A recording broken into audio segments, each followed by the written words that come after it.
रीमा, उसमें 60 दिन की सीज़ फायर की डेडलाइन और फिर बड़ी स्पेसिफिक कुछ चीज़ें थी जिनके ऊपर अमल दरामद होना था।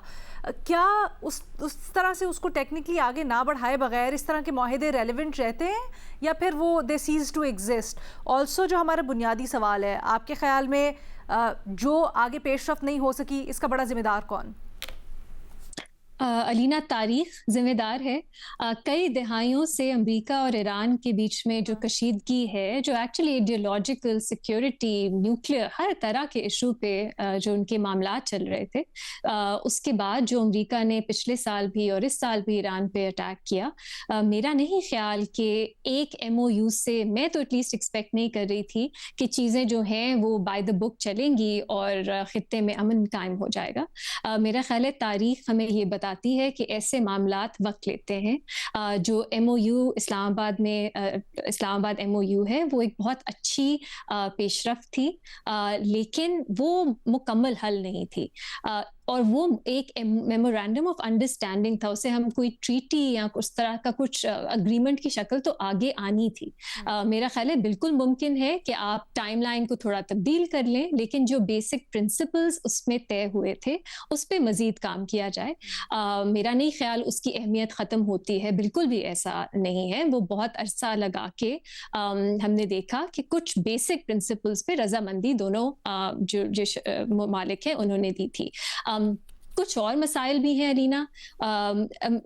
ईरान में जो डिसीजन मेकिंग है वो इतनी क्लियर नहीं है कि कहाँ से आती है। कुछ लोग हैं जो ज़्यादा डील्स की फेवर में हैं, कुछ ऐसे भी आप IRGC का नाम आता है कि वो थोड़ा ज़्यादा एक अग्रेसिव उनका पोस्चर है या वो सोच रखते हैं। तो ये भी एक मामला चल रहा है जो उनको सॉर्ट आउट करना है। अमेरिका में भी हम देखते हैं, देखिए मेरे दिल को ना जब हम इक्वेट कर देते हैं ईरान अमेरिका, अमेरिका ने जंग की शुरुआत की, अमेरिका ने ईरान की पूरी टॉप लीडरशिप को असैसिनेट कर दिया, उनको शहीद कर दिया। तो हम जब मामला आता है एक रेजोल्यूशन में, उसमें जब इक्वेट कर देते हैं कि किसकी गलती है, मुझे पर्सनली लगता है ये दुरुस्त नहीं है। क्योंकि अगर अमेरिका चाहता ये पूरा मामला शुरू ही ना होता, बल्कि पाकिस्तान में हम ईरान पे ज्यादा तनकीद करते हैं, अमेरिका में अक्सर कमेंटेटर्स अभी अमेरिका से प्रेसिडेंट ट्रंप पे सवाल उठाते हैं कि आप क्या सोच के ईरान गए, आपने क्या सोच के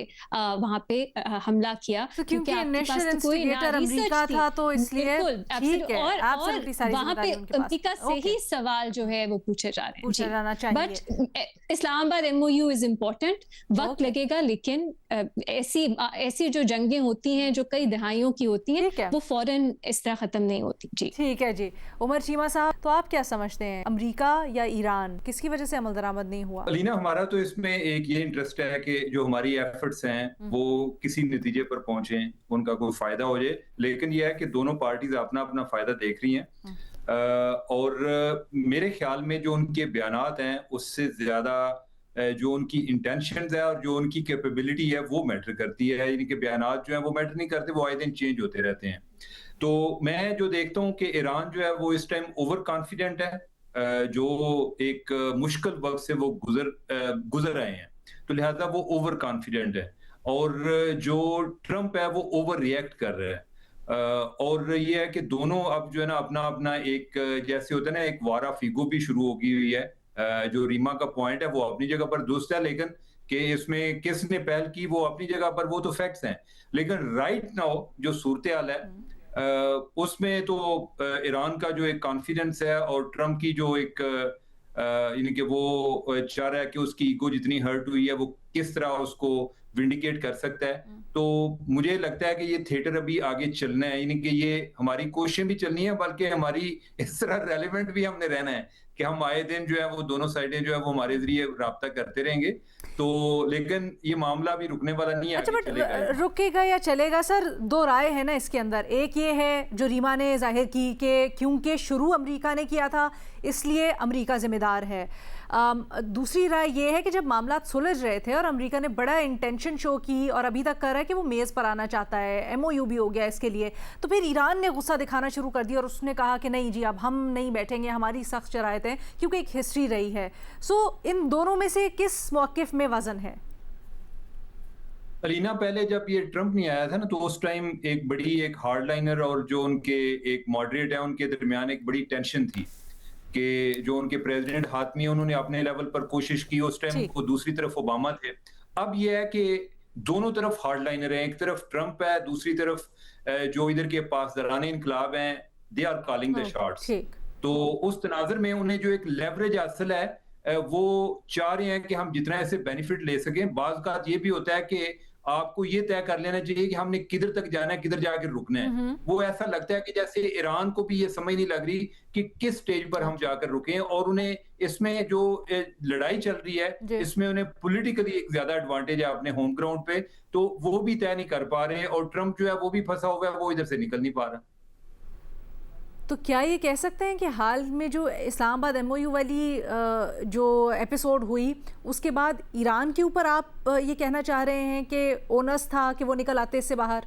मुझे एक वाज़ेह जवाब दे दें, मैं दरअसल एक वाज़ेह जवाब चाह रही हूँ, इसलिए बार-बार आपको।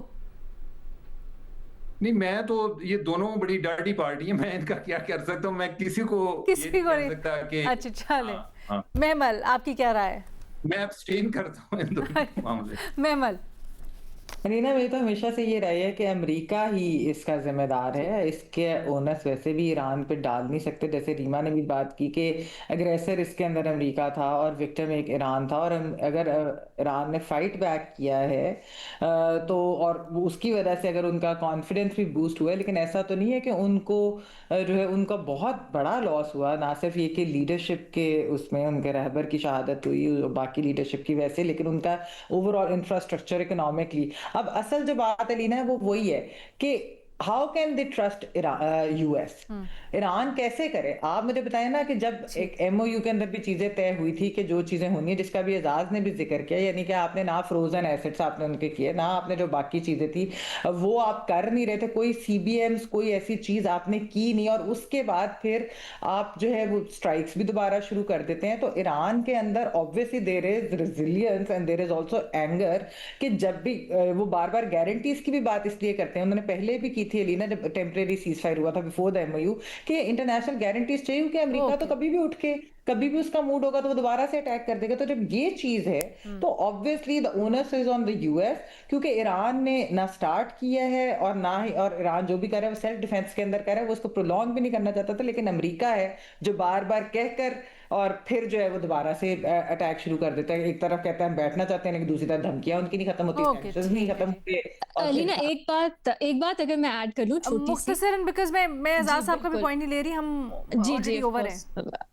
अच्छा, मुख्तसर पॉइंट ये है कि मेरा ख्याल है जो मक्का अग्रीमेंट हाल ही में हुआ, वो ईरान को एक और रास्ता भी दिखाता है कि जो रीजन में ममालिक हैं उनको एलियनेट ना किया जाए, और उनके साथ कोऑपरेशन के जरिए भी अमेरिका के खिलाफ एक अच्छा फ्रंट बन सकता है। तो मेरा ख्याल, मैं ईरान की क़यादत को बहुत रोमांटिसाइज भी नहीं करूंगी, लेकिन when it comes to the US versus Iran, तो मेरा ख्याल है बहुत क्लियर है कि यूएस यहाँ पे इज एट फॉल्ट।